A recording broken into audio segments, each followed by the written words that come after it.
If you are facing the screen share audio not working issue on Discord Mobile, here's how you can fix it. First, check whether the mute button is turned on or not. If it's turned on, simply turn it off. Second, open the control center and check if any Bluetooth device is connected to your phone. If there is, turn off Bluetooth or make sure the audio output is set to your iPhone speaker. Then, maximize your volume.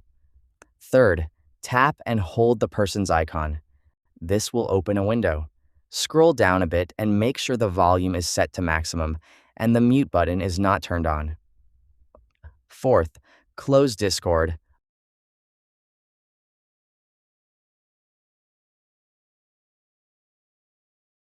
Open Settings.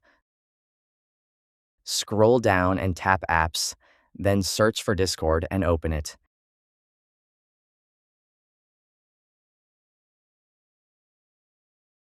Make sure the microphone toggle is turned on. Lastly, reinstall Discord. Tap and hold the Discord icon, then tap Remove App and reinstall it. These steps should solve your problem. That's it. If you found this useful, don't forget to like, share, and subscribe.